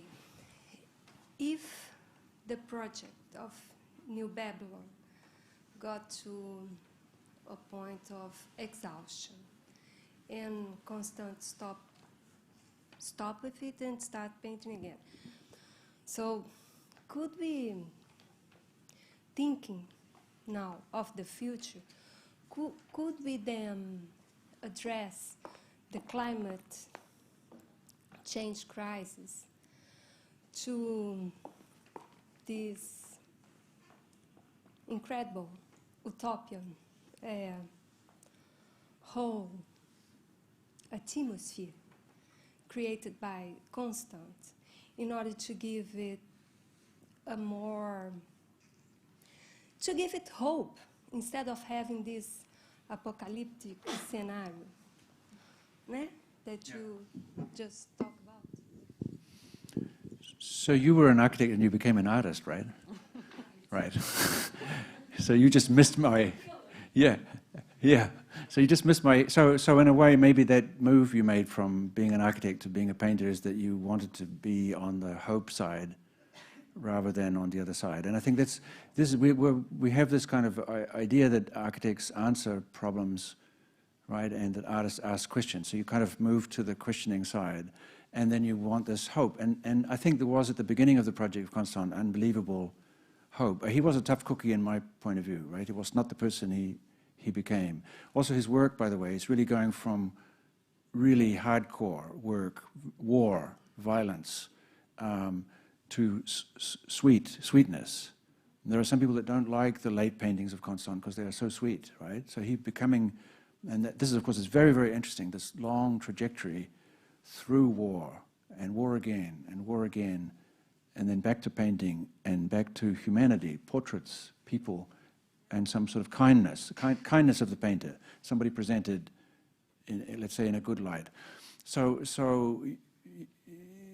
you know, in that sense, there's more hope, right? You know, you could say, if you do a hope thing, he's going like this, and you're calling for hope. About the climate change, the climate crisis, I'm probably the wrong person to talk to. I think everything I've said, I'm the wrong person to talk to. Somebody told me once that I have the problem that I sound like I know what I'm talking about, even just what I told you now. And it's not true. I'm just talking aloud and trying to figure out what I mean. But climate change is, of course, it's not a climate crisis. The only problem with climate is we now think it's going to kill, we're killing ourselves. Cockroaches don't care about, you know, heating up of the atmosphere. They're fine. They didn't even notice us arrive. We've only been, you know, we've only had, you know, a few decades of century, you know, we've had 20, 30,000, 100,000 if you want. Humans have been human. For a cockroach, it's like we were never here, right? For the bacteria, like, what do you mean humans? You know, that thing that you were moving around in. I was moving around a thing, right? So the climate crisis is simply a crisis of the humans facing the possibility of having destroyed themselves. So I think if you present it in that light, then the issue is not carbon capture or these, you know, it's really about more kind of fundamental question about how we position ourselves in the world. And it seems to be a lot of people, artists, writers and so on, are trying to help us understand, for example, how intelligent plants are, how living organisms, and trying to recover more sort of indigenous community thinking about the animism of the world. So if we would see the planet not as separate from us, but part of our body, then maybe we wouldn't think of it as simply human suicide, but some more. So in other words, I think it's a philosophical problem. And I think it's, for me personally, it's a smaller problem, and it's a subset of the question of race. I think the discourse about race is where the human clarifies its violence and its mechanism and its operations and its economy and its structuring. And then everything that we call climate is a kind of coming out of that. You can make very close relationships between the oil industry, colonial, the fact that we live in a new colonial extractive system, but that system's based on the racialization, in other words, the definition of certain humans as not being fully human, right? So if we begin as a species, by at a certain point in time, structuring our society based on declaring that some of us may look like us, but not look like us enough, that they would be considered human, that's the issue to address. And if you address that issue, it seems to me, I don't want to sound too hopeful, because I'm a bit pessimistic, but if I was to sound hopeful, it would be you address that issue and you address it like to the core, somehow climate would have been thought about. After all, who are the first victims in this kamikaze situation? It's actually not us that are going to die on the front lines, exactly the same people that we have demonized and subordinated and so on. The very same people that we don't mind when they die of COVID, right? So, and you have to say that, we don't. There is just this contract that we've all made. I see that in the Netherlands you make the contract very different than contracts made in the United States, but it's there still. You have somehow the thought someone else is going to be dying. And your behavior, like the not wearing masks thing, which I see is really endemic in the Netherlands, has to do with this idea we're not part of that, right? But the we're not part of that, therefore I don't wear my mask is, I don't mind risking the thought that I'll give you the virus or you'll give it to me. So it's a really interesting claim that's being made in the Netherlands that my freedom, right, is to not wear a mask. The same people who say that, now I'm preaching, right? Same people who say that, sure drive on one side of the road and not the other. They never say, it's my personal freedom to drive on the other side of the road, right? So it's like, I want the government to make sure everybody stays on one side of the road, but the government tell me to wear a mask? Now I'm really offended. So how good is the human species? Now it's speech time. How strong is the human species? How beautiful, how intelligent is it that it thinks that a piece of paper here destroys it? Right? How good are you? How good are you that that's taken away everything that matters to you? Right? Just saying. So we make this contract. So that's why I think that if you think these things through, I'm not a moral leader. I'm like the worst person in the room, right? But intellectually, you think about it. If we make that kind of deal, of course we screwed the planet in the way that we did. And it's part of that project. We didn't screw the planet because we wanted to. We screwed the planet because we wanted to screw those people and get from them what we needed to move like up. by keeping them down. So we do this thing like this, right? Okay, it's more of a speech than I thought. But I'm serious about the mask thing, right? I just noticed that we have it in the States too, but here you've decided it's like everybody's taken one position. In the States, you could say it's a left and right discussion about the meaning of hospitality. Here's there's been a decision, right? I mean, I'm happy to be here, but you guys are doing weird things. Basically, we're just following the rules. It's not as deep as you think. that could be. Left and right, it's really that reaction. That's interesting because these following the rules have taken to very problematic places in history. Yeah. But I think it would be. Yeah. No. Yeah.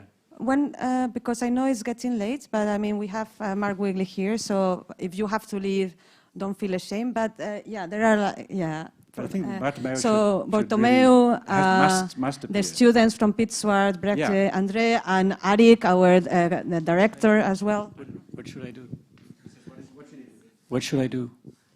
You are a respondent, so you. Oh, really? Yeah, look, your name is there, so of course. you are totally Of course. legitimated to So take the stage. where should I respond? There?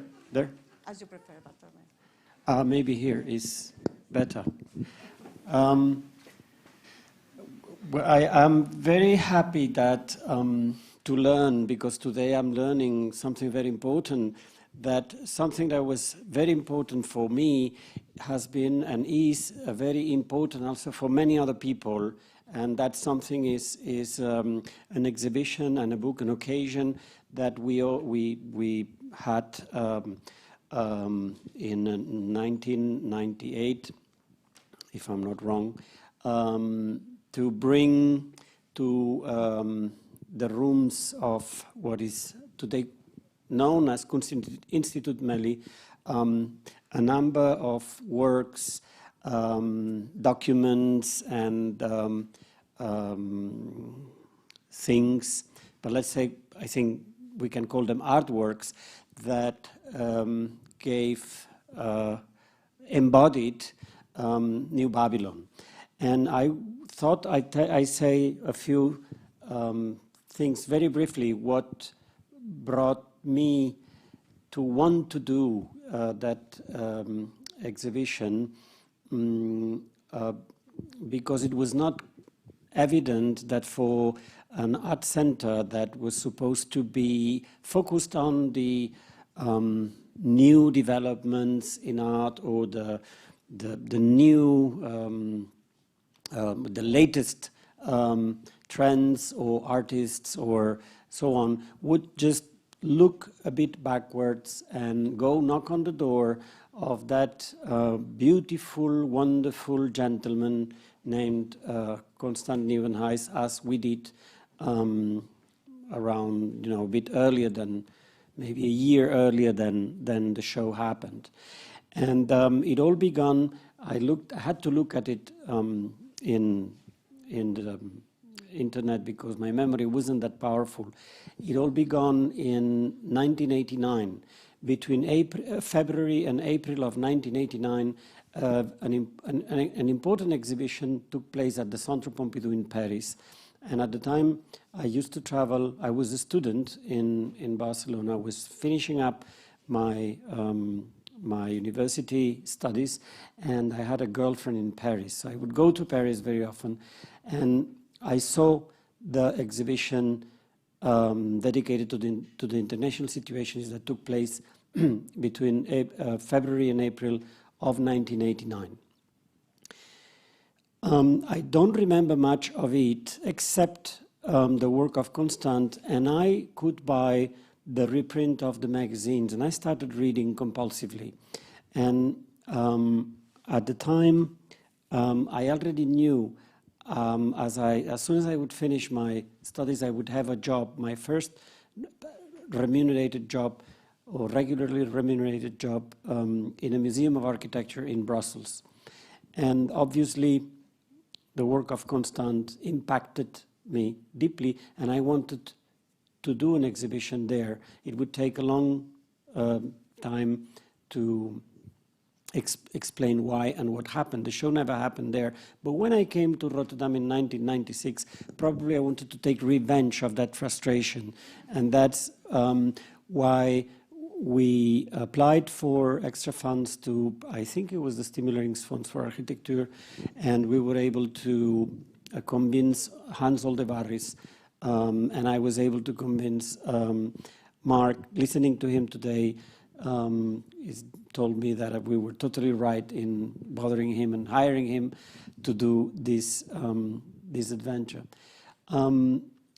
It was not personal only, let's say, the sublimation of a frustration to do that exhibition, but I thought that a lot of the artists of my generation that were working with the city, urban space, relation. It was the time where relational aesthetics was becoming, was coming into being, and there were a number of reasons that I thought it was important to look at that, and that my colleagues or most of the people of my generation had no idea, and there wasn't any source book or anything that that could tell us about. And reading that letter or that fax that I sent Mark, that is in this beautiful vitrine that it's up at Kunstinstituut Melly, I had to remember that around that time I saw a word in that letter that made me smile, and that was CD-ROM. I mean, remember that at that time that was a big thing.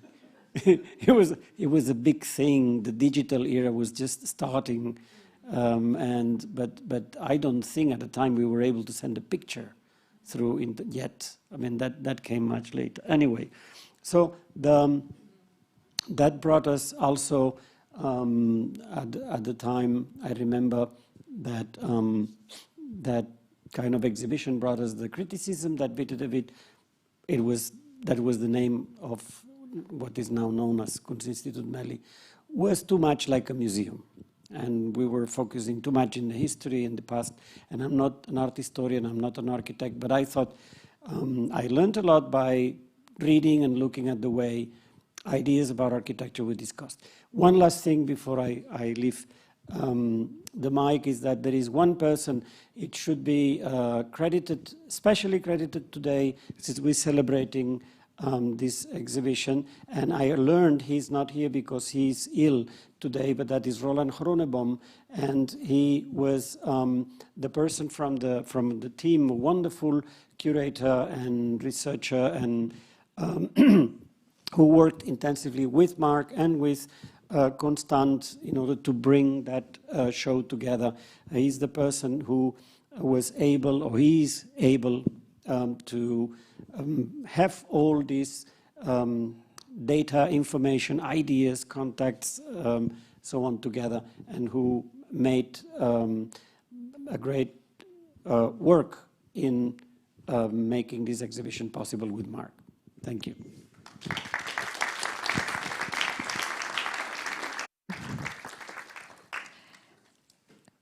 Max, you had a question. Should I give you the honor? And the students of Pittsburgh, did you prepare it very, very well? And we can do it. Yes. So let's do it. Sorry for taking a bit more time, but Max, you wanted to have a question, and then if the students can make after that the responses, and we'll let everyone enjoy the dinner and the drinks. Hello. Yeah, Mark, I like very much. There are many things to be liked, but this, let's say, this story about the continuity from the Crystal Palace up to Constant's work, the idea of the losing of the weight and the floating situation of, let's say, this. But what I want to ask you is more something about Constant, how he, let's say, he grew into situations and things to look, to think about, because I knew that he, anyway, had a good contact with Aldo van Eyck in that beginning period as an architect, And so after the Cobra period where Aldo did the Cobra exhibition, he came quite often to Aldo. And the point is that I think he wants to get away from, let's say, painting. Yeah. He wanted to, let's say, construct in space, I think, as a sculpture, not so much as an architecture. So, and the interesting is that, and you see this also on his war paintings after the war, there are two elements which are constantly appearing. That's the wheel and the ladder. Now, I mean, I think they are very important for his thinking afterwards, because he started to take the wheel and he took this simple new instrument which also liberate yourself into the city, the bicycle. The bicycle wheel, it is also the bicycle, but it's also the wheel. And the wheel is a sort of tensegrity structure, where, let's say, the lightness of getting forces done are very important. And I think it's very interesting how he first tried to, and he started to play, in effect, so it's a sort of playing with the wheel construction, first by, let's say, making, in the beginning he had this, he made this extraction in the width, so there was a sort of space in between. And I think, as you told, the important moment was when he turned the wheel around, but there was a sort, let's say, a sort of architectural space coming into it. From that, he continued to work to the rest. But I think, do you think this is a sort important moment? Because the New Babylon thing came after it, because he started to read. He was a reader very much. We were more a thinker in the Cobra group, and of course with the contacts with. So the drawings and the models came, I think, from this wheel construction, which I think was a sort of mechanism which could buildings lift up. What do you think about that? Well, I think what you said was too beautiful for me to, I hope it's recorded, because I think it was really perfect and super original reading of Constant, and totally persuasive, Max, as you always are. What I heard when you were saying it was, I was reminded of, again, the Smithsons and so on, the photographs of children playing in the ruins of a bombed out city. If I hear you right, Constant takes the wheels and the ladders which are in those devastating images of the post-war, and like a child in a devastated city, he plays with them as an artist, and as it were, makes the city of the future out of some wheels and ladders. And I think this is it's the best description of New Babylon I heard for a long time. And I heard a lot of them. I think that's the best, Max. And it sounds right. Something you said at the beginning reminds me, of course, of the truth of the fact that Constant was made in the Netherlands. Should be stamped on him somewhere. Yes, he's hanging out in France and Italy, but it's really forged in these relationships. The collaborations with Rietveld, with Van Eyck, but also the membership of these groups quite close to Bakima and the Nieuwe Liga and so on, and part of their argument. So really, he goes to school. You know, he can pretend to be an architect because he went to architecture school effectively by hanging out with this extraordinary generation of post-war Dutch architects. And now I say Dutch because I think they were really working on a kind of what we now thought of as a super Dutch modernism. So it's really interesting that while talking to them, he's quietly putting together this city of the future out of almost nothing. And isn't that what you said so beautiful? Because it's what children are able to do, to take almost nothing and see a whole world. And I think as an artist, you have the license to keep that position. As an architect, you're supposed to not smile very often, and you know. And so when he was pretending to be an architect, he kept this. He was, of course, never anything other than an artist. I think that New Babylon is an artwork. It's what we would think of today as a multimedia artwork. when he always presented his projects in these lectures, these would be considered today highly contemporary, immersive audio-visual environments. So I think it was just an artist who, maybe we could say that architecture was quite hospitable to him. We welcomed him in. We learnt a lot from him. We liked his company. We still like it. We still think he's one of us. I think because of the player. I mean, Yeah. The idea of player which came from was all around, of course.